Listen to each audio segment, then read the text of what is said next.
Now, to help you have more harmony in your life and to avoid burnout, being the busy bee that you are, you can create a daily and or weekly schedule that includes dedicated time to not just work, but work, personal activities, self-care, relaxation, time with friends or family. Hey lovely, it's Kelley Green Johnson here, and I'm so excited to talk to you today, especially if you are here because you are a busy bee. You are a very productive, very ambitious millennial woman like myself. However, you want to make sure you are not burning out. You want to do your best at mastering that work-life harmony. I don't like to use the word balance because I feel like nothing can be equally balanced in life. Something's got to give and take. But we can have harmony, right? We can have a harmonious life where everything just seems to flow well with each other. So I want to give you some strategies on how to do that. I'm going to give you some practical tips, some techniques so that you can find harmony in your career aspirations and your personal life. So ask yourself, are you someone who feels like you're just juggling so much in your life? You're constantly juggling work, your relationships, your health, and everything in between.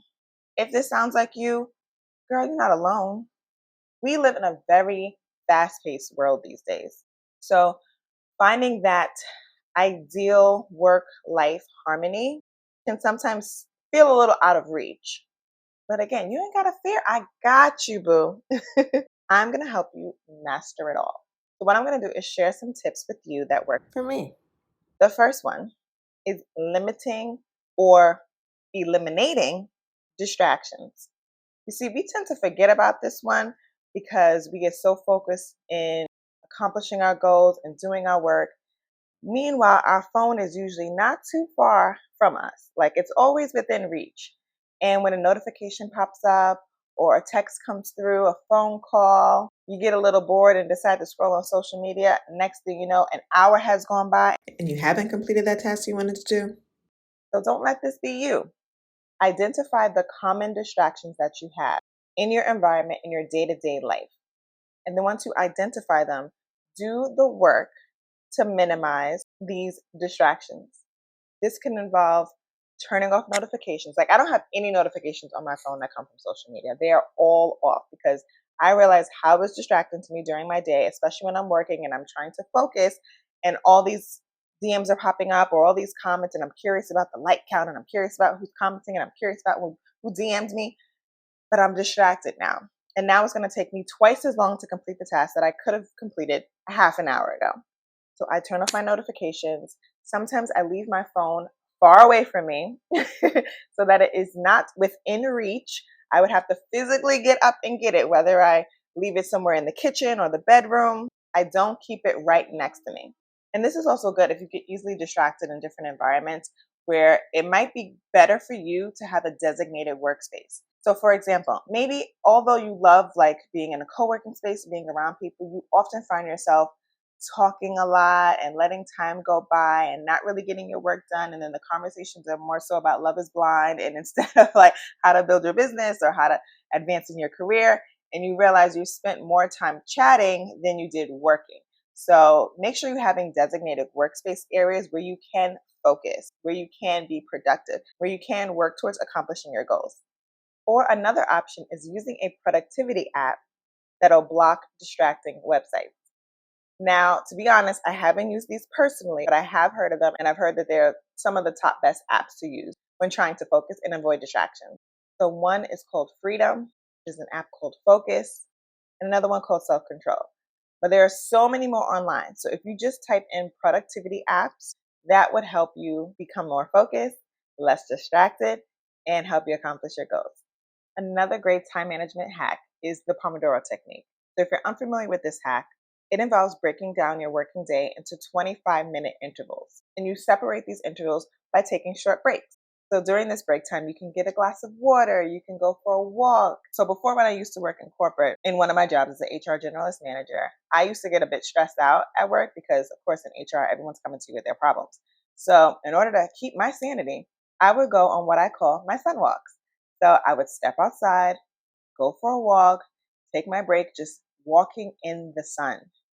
And it would just re-energize me, calm me down, make me feel more connected to nature and less connected to spreadsheets and emails and phone calls that I needed to handle. And it helped with my mental well being.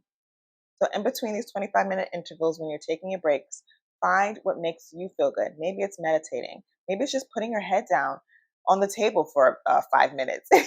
Find what works for you. But know that this is a great way to help you stay focused in the 25-minute interval time and help you stay productive. And then also help you keep that harmony because you're allowing yourself time to take a break as well, thus avoiding burnout. And the last time management hack I'm going to give you is to delegate. Now, if you work in corporate and you have someone that you can pass off your work to, do it. Begin to learn how to trust people with responsibilities that'll help ease up your day to day work schedule. Or if you're an entrepreneur and you can afford this at this time in your business, see if you can outsource some support to help run the day to day responsibilities and operations of your business.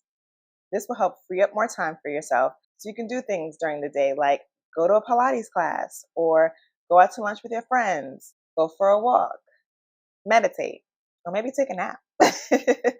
So we covered time management hacks. The next thing you can do is establish a consistent routine if that's right for you. If you're someone who thrives on a plan, you thrive off of consistency, you thrive off of knowing what you have to do ahead of time, this can be a great tip for you. So what I like to do at the beginning of the week is plan out my week. I like to know what I have going on ahead of time. So number one, I don't forget something really important. Number two, I can plan accordingly for something that I have ahead of time. And three, it brings me a lot of ease and comfort knowing that I have a schedule that I can refer to on a day-to-day basis. Now, to help you have more harmony in your life and to avoid burnout, being the busy bee that you are, you can create a daily and or weekly schedule that includes dedicated time to not just work, personal activities, self-care, relaxation, time with friends or family. Having some sort of routine can help you feel more confident because you have a sense of structure, you have clarity. And this will ultimately help you create more harmony in your life in the long run. So for me personally, I keep everything in my calendar. I have a physical board and I have a digital one that I keep on hand that works through all my Apple devices. So if I'm looking at my phone, my laptop, my iPad, it's all cohesive. And if there are any joint activities that say my husband and I both have to attend, we keep it on each other's calendars. If I have an event I was invited to, I add him so it's on his calendar and vice versa. Because it's hard enough for me to remember my own things that I have to go to or I have to complete. Can't even imagine trying to remember things that he has us going to. Like, it's just not going to work. So we like to make sure we are both abreast of what we have going on in our own lives and in each other's lives. That way we don't miss out on anything important. Another way to help you avoid burnout, if you're a busy millennial woman, is to prioritize self-care. You might be thinking, how am I supposed to do that? How? You make self-care something that's non-negotiable. And a great tip is to stop seeing self-care as this activity you have to do and start seeing self-care as a part of your identity. I do a lot of work with clients on subconscious mind reprogramming. Identity work is something that is essential to help you accomplish your goals, to help you reach new levels. When you start seeing yourself as a person who does practice self-care regularly, it becomes easier and easier and easier for you to stick to that. Prioritizing activities in your life that nourish your mind, your body, your soul can only help you out in the long run. You live a happier, healthier, self-loving life. And this can be what you make of it. If you're not the 5 a.m. gym girly, don't be that. Do what works for you. Don't just follow the trends. Don't just do what everybody else is saying do. Discover what works for you. Don't force it. Whatever feels like flow to you, whatever lights you up, whatever makes you feel lighter after and satisfied, that's the activity for you. This could be exercise, but what kind of exercise? Is it Pilates? Is it a Zumba class? Is it a HIIT workout? Is it yoga? Discover what works for you. Maybe practicing self-care is improving your diet and making sure that you have better nutritious foods that you're putting in your body. Maybe you start drinking smoothies that you buy out or make at home. You can make it a whole ritual. Make it something that you look forward to. Make it something that is part of you, part of your identity. Maybe it's making more time to spend with loved ones, quality time with friends, family, your partner.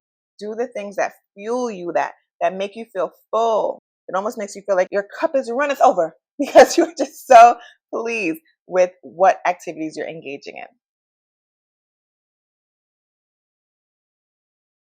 Now, for me, self-care looks like getting adequate amount of sleep, the best I can, being 7 months pregnant. And that's why naps right now are my friends. Ain't no shame in my game. I also enjoy journaling in my 135 journal.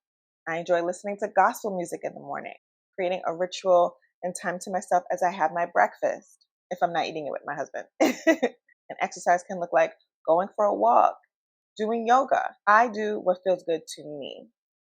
I ain't one of those 5 a.m. girlies. It ain't happening. The only person waking me up at 5 a.m. is going to be my baby when they come. I'm more of the, I'll get up at like 7, 8, 9. But 5 a.m., it ain't happening. And that's me, and that's fine.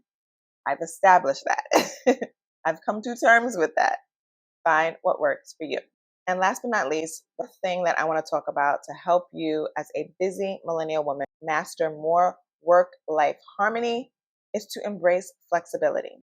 Life can be very unpredictable at times. And that means sometimes things don't go according to plan. But rather than stressing out, becoming worried and overwhelmed over every little change, every little setback, you learn to adopt a more flexible mindset.